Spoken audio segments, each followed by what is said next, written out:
29 марта. 26-летняя девушка за рулем выехала на ЖД-переезд на запрещающий сигнал в Дербышках. Машину сбил грузовой поезд. 17-летний юноша, пассажир авто, погиб. В конце июля в Волгоградской области потерпел крушение пассажирский поезд «Казань-Адлер». 9 вагонов сошли с рельсов после столкновения с большегрузом. Водитель КАМАЗа выехал на ЖД-переезд, в который врезался проходящий поезд.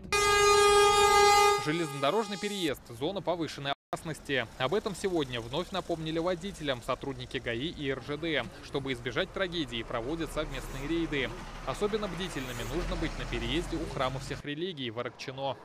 Переезд выбран не случайно. Движение как автомобилей, так и железнодорожных составов здесь интенсивное. Кроме того, пути не оборудованы ни шлагбаумом, ни дежурным пунктом. О скором приближении поезда говорит лишь светофор.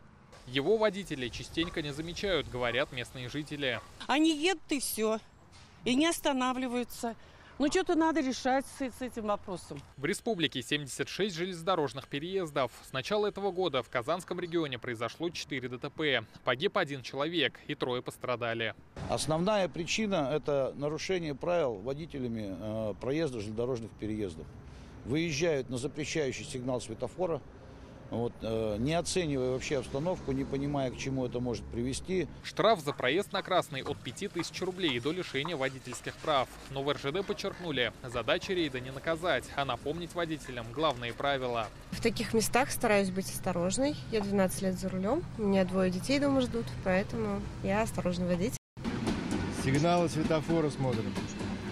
Останавливаемся, ждем, когда будет добро на поездку. Нарушают и пешеходы. В этом году в Татарстане на железной дороге пострадали 23 человека, 15 погибли. Сегодня руководство РЖД прокомментировало трагедию, которая случилась 30 августа. В поселке Васильево состав сбил женщину с годовалым ребенком. Она погибла, малыш ДРКБ. Как отметили, при часто горящем красном сигнале светофора пешеходы на свой страх и риск принимают решение о переходе через пути. По временному интервалу они все рассчитаны. То есть уже небезопасно вставать на тот пешеходный переход или заезжать на переезд, когда загорается красный сигнал светофора.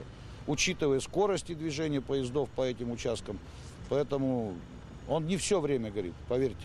Он горит тогда, когда действительно приближается поезд. А поезда идут очень интенсивно сейчас. Рейды продолжатся 2 недели, но схватить за руку каждого невозможно. Поэтому в РЖД рассчитывают на сознательность и водителей, и пешеходов.